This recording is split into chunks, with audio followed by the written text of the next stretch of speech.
What's the matter, Stella? Somebody picking on you?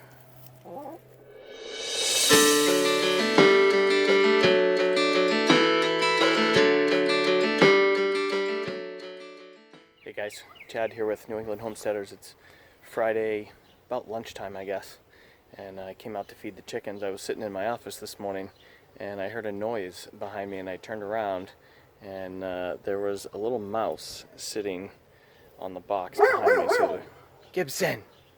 The kids feed the birds and stuff, so they get all the bird seed in the garage. So we've been having a problem with mice. I've caught probably at least 4 or 5, and now this big one was in my office. I'll show you what I've got in the bin here. I'm gonna go throw it across the street. If it survived my traps and the cats, I don't have the heart to kill it, so I put it in a box here and I'm gonna go take it across the street. There's a little booger. What do you see, Cooper? Get it. Dogs are wanting a snack. Alright, so I got some stuff here. I was just going to feed the chickens this morning, and thought I'd also give you a little update on the garden. So we have tomatoes here that are all doing really well. A couple of them I thought we were going to lose with that Mother's Day frost, but I got some different varieties this year. We've got some pink brandywines and some purple Cherokees. I think those are purple Cherokees. And we've got some heritage raspberries here. I think these are orange ones that are doing really well this year. I've already taken a couple of cuttings I've dug up and potted, so we're going to take those up to the cabin. But I also planted some stuff that we haven't planted before. We've got some eggplants here, and I planted a whole bed this year of this is a couple different kinds of lettuce, and then there's a whole bunch of kale, and I'm not sure what that funky one is, unless it's a weed or just some kind of green. And then we've got some Swiss chard, and I've got 1 head of romaine here. We'll see how that does. You can see the chickens are always going crazy, and they're able to get some of this kale through the fence. So I'm probably kind of teasing them a little bit that they have all this green stuff. So I come out here every day and feed them some little snacks through the fence. They go crazy. They also love these rose petals, so I've been picking these and just get a big handful of them. There's all kinds of vitamin C and stuff in these, I guess, so really healthy for them. And it's like candy or something. They absolutely go crazy.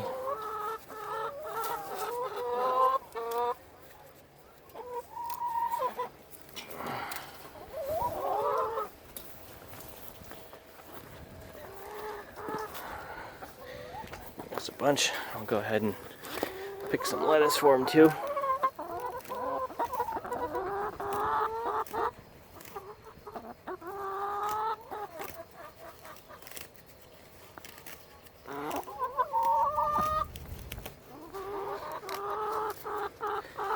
It's amazing how this stuff grows so quickly. And we've got sunflowers that came up. Here's the eggplants, not doing so great. That one finally is taken off pretty good. And then we planted Brussels sprouts. So we've got 6 Brussels sprout plants. Some more tomatoes, some cherry tomatoes. A blueberry bush that I salvaged from the yard that the dogs had basically peed on and I thought killed, but I moved it in here, so I just gotta go get some mulch around that. And then we got some more sunflower seeds that just came up from seeds that dropped last year, and then a bunch more greens in here, Swiss chard and some lettuce and some other kinds of kale. It's like there's a carrot that came up from seed last year, and a couple of beans that came up from last year as well.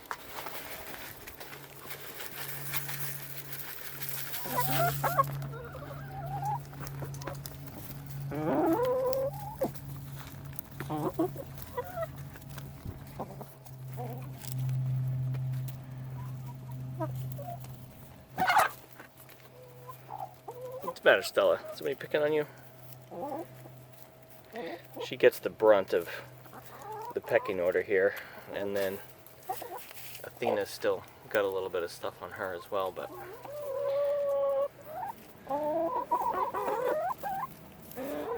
and they make such a mess under here.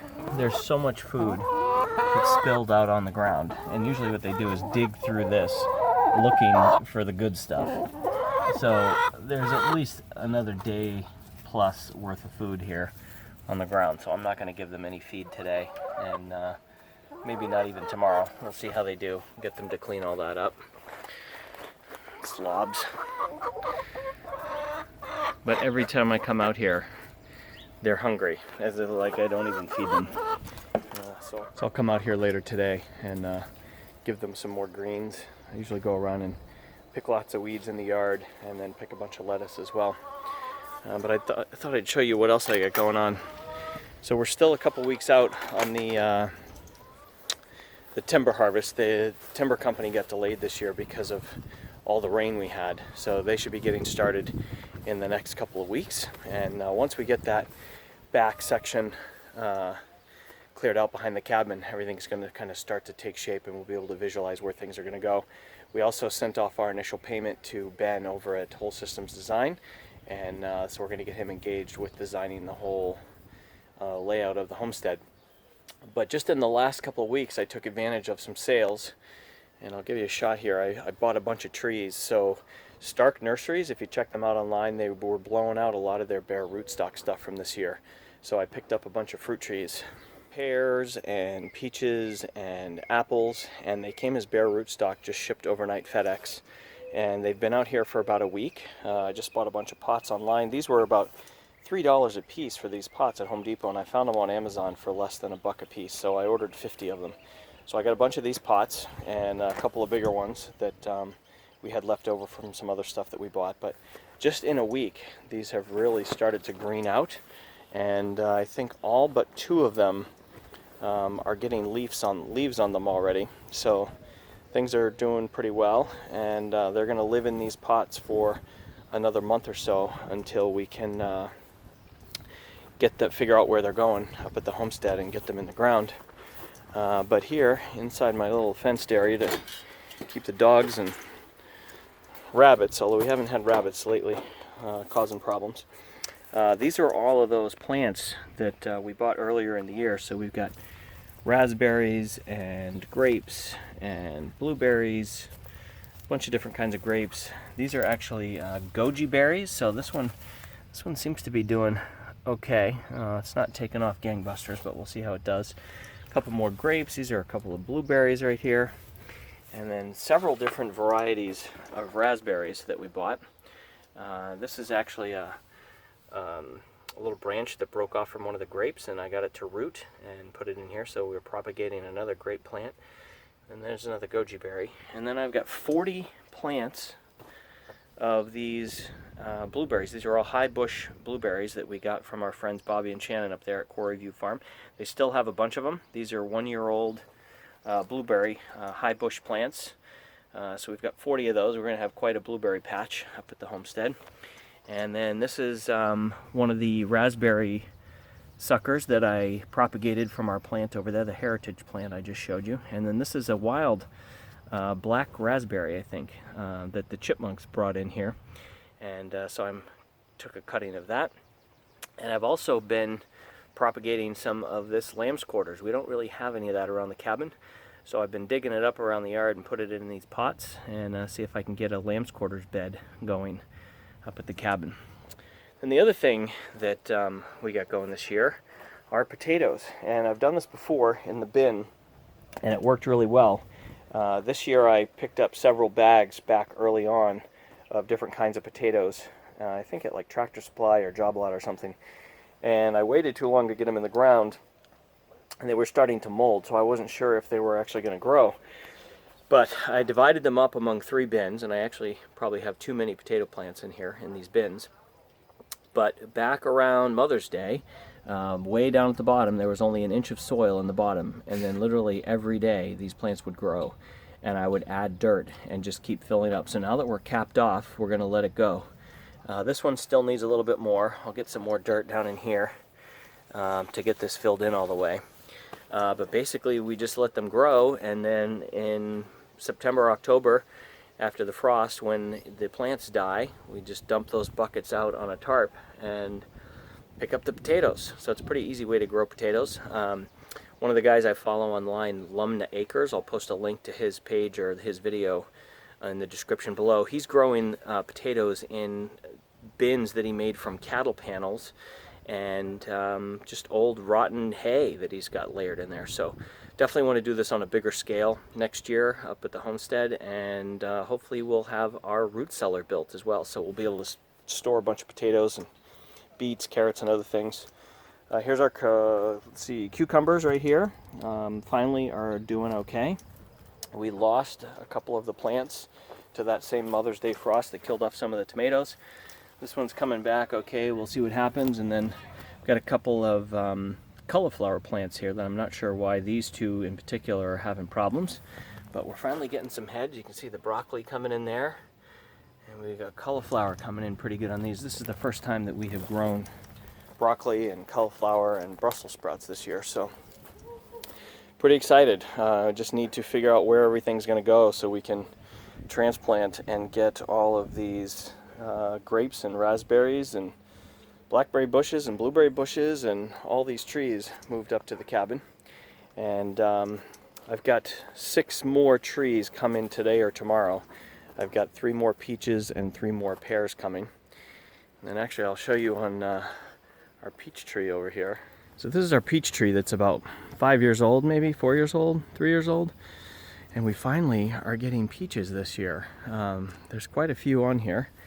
We'll see how they do. The tree was nearly dead. It really hadn't come to life at all after we planted it.